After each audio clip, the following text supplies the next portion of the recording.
हे पितरांनो तुम्हाला नमस्कार करतो. ओम श्री गणेश देवताय नमः. ओम श्री कुळ देवताय नमः. ओम श्री गुरु देवताय नमः. ओम सर्वश्री इष्टलिंग देवताय नमः नमः. शिवशनाथ मित्रांनो, मी कडाप्पा परत एकदा आपल्या समोर हजर आहे. माझ्या धर्मकरम चॅनलमध्ये आपले सहर्ष स्वागत करीत आहे. मित्रांनो, पंचांगाचे आता आपल्या समोर सादर करीत आहे. मित्रांनो, आज शुक्रवार दिनांक 6 फेब्रुवारी 2026, शनिवार शके 1947, संवत्सर विश्वावसु अयन उत्तर, ऋतू शिशिर, मास माघ, पक्ष कृष्ण. तिथी मित्रांनो, आजची पंचमी तिथी आहे. मध्यरात्री 12 वाजून 19 मिनिटानंतर षष्ठी तिथीला सुरुवात होईल. वार शुक्रवार आहे. नक्षत्र मित्रांनो हस्त नक्षत्र आहे. मध्यरात्री 12 वाजून 24 मिनिटानंतर चित्रा नक्षत्राला सुरुवात होईल. योग मित्रांनो धृती योग आहे. मग रात्री 11 वाजून 37 मिनिटानंतर शूल योगाला सुरुवात होईल. करण मित्रांनो कौलव करण आहे. दुपारी 12 वाजून 46 मिनिटानंतर तैतील करणाला सुरुवात होईल. मध्यरात्री 1 वाजून 19 मिनिटानंतर गरज करणाला सुरुवात होईल. मित्रांनो, प्रमुख ग्रहांची राशी स्थिती पहाटे 5:30 वाजता अशी असणार आहे. सूर्य मकर राशीत असेल, चंद्र कन्या राशीत, गुरु मिथुन राशीत आणि शनिदेव मीन राशीत असणार आहे. मित्रांनो, सध्या चंद्र राशीनुसार कुंभ, मीन व मेष या 3 राशींना साडेसाती सुरू आहे. या राशींच्या जातकांना साडेसातीचा त्रास होत असेल तर त्यांनी कृपया जवळच्या ज्योतिषाकडे जाऊन आपल्या कुंडलीमध्ये शनिदेवतेची पोझिशन तपासून पाहावी. ती जर अशुभ असेल तर आपल्याला शनिदेवतेची धार्मिक सेवा करावी लागणार आहे. शुभ स्थितीत असता करण्याची काही गरज राहणार नाही. मित्रांनो मित्रांनो मुंबई भागातील सूर्योदय असते याप्रमाणे. सूर्योदय सकाळी 7 वाजून 12 मिनिटांनी असेल. सूर्यास्त सायंकाळी 6 वाजून 33 मिनिटांनी असणार आहे. मित्रांनो, गोचर ग्रहांची सद्यस्थिती सुद्धा जाणून घेऊया. अस्तंगत ग्रहांमध्ये मंगळ ग्रह 10 नोव्हेंबर 2025 पासून अस्तंगत झालेला आहे. तर वक्री ग्रहांमध्ये गुरु ग्रह 11 नोव्हेंबर 2025 पासून वक्री झालेला आहे. हे दोनही ग्रह आपल्याला काय फळ देतील हे देखील ज्योतिषी आपल्याला समजावून सांगतील. मित्रांनो मित्रांनो या पंचांगाच्या आधारे आता आपण आजच्या पूजेसाठी लागणारा संकल्प सोडणार आहोत.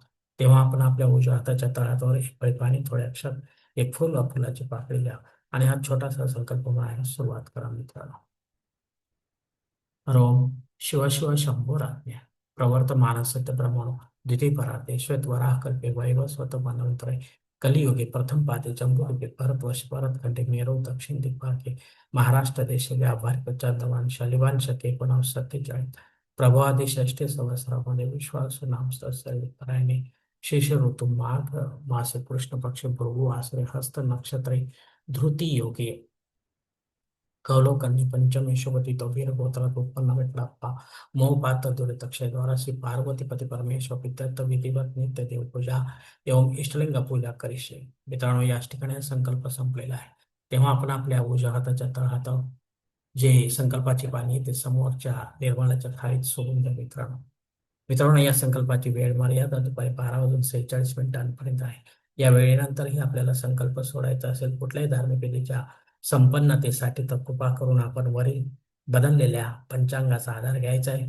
नवीन संकल्प तयार करायचा आणि त्या संकल्पात आपण करत असलेल्या धार्मिक विधीचा उल्लेख अवश्य करायचा. तेव्हाच आपली धार्मिक सेवा संबंधित देवतांपर्यंत पोहोचेल आणि त्यांचे आशीर्वाद आपल्यापर्यंत पोहोचेल. मित्रांनो, आपले जीवन अधिक सुखमय बनेल. मित्रांनो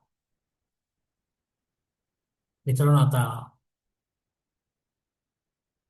मुहूर्त विभागामध्ये पाहूया. यात धार्मिक विधी त्यांच्या मुहूर्तकाळी याप्रमाणे दिलेले आहेत. सर्वप्रथम साखरपुडा यासाठी मुहूर्त दिले दिनांक 6, 7, 8, 10, 12 आणि 13. डोहाळ जेवणासाठी मुहूर्त दिनांक 6, बारसे करण्यासाठी मुहूर्त दिनांक 6 आणि 8, जावळ काढण्यासाठी मुहूर्त दिनांक 6, गृहप्रवेश करण्यासाठी मुहूर्त दिनांक 6, 7 आणि 13. आता मुहूर्ताच्या दुसऱ्या भागात देखील पाहूया. मित्रांनो, उपनयन करण्यासाठी मुहूर्त आहे दिनांक 6, विवाह करण्यासाठी मुहूर्त आहे दिनांक 6, 7, 8, 10, 11 आणि 12, वास्तुशांती करण्यासाठी मुहूर्त आहे दिनांक 6, 7 आणि 13, भूमिपूजन व पायाभरणी करण्यासाठी मुहूर्त आहे दिनांक 12 आणि 14, देवमूर्तीची प्राणप्रतिष्ठा करण्यासाठी मुहूर्त आहे दिनांक 6. यामध्ये आपण भगवान विष्णूंना सोडून इतर सर्व देवी देवतांच्या मूर्तीची प्राणप्रतिष्ठा करू शकता. विधिवत करा, पंडिताच्या माध्यमातून करा आणि देव काळात करा. मित्रांनो, तेव्हाच आपली जी प्राणप्रतिष्ठा ही सफल होईल. मित्रांनो मित्रांनो प्राणप्रतिष्ठा ही आपण घरी करा किंवा मंदिरामध्ये करा, पण या प्राणप्रतिष्ठेनंतर आपल्याला या मूर्तीवर संबंधित देवतांचा अभिषेक घ्यावा लागतो. अन्यथा अशा प्राणप्रतिष्ठित मूर्ती देखील खंडित मानल्या जातात आणि त्यांचे विसर्जन करावे लागते. मित्रांनो, वरील काही मुहूर्तांच्या तारखेत वेळेची मर्यादा देखील असू शकते. कृपया ती जाणून घेण्यासाठी आपण मला कॉमेंट्स बॉक्समध्ये विचारावं किंवा योग्य पुरोहितास व पंचांगाचा संपर्क साधावा आणि मगच आपल्या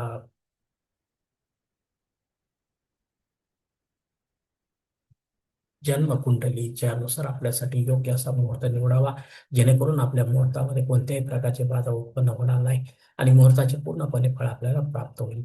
आणि असा मुहूर्त जर आपल्याला मिळत नसेल, तर मग मात्र आपण स्वतःहून किंवा पंडिताच्या माध्यमातून यापेक्षा वेगळा काही मुहूर्त निर्माण करण्याचा प्रयत्न करू नका.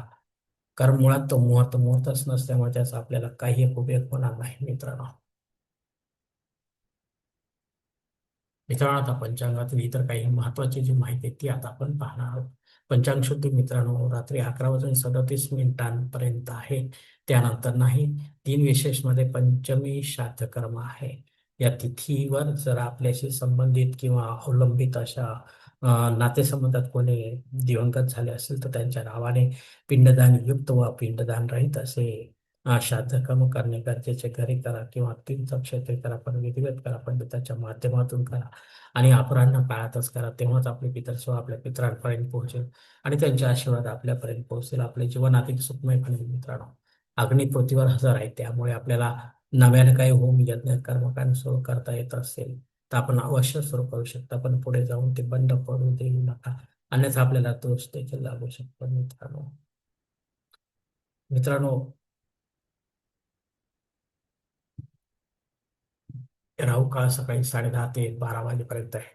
या दीड तासाच्या काळात राहू अत्यंत प्रभावी असल्यामुळे तो आपल्या कामांना बिघडवणार.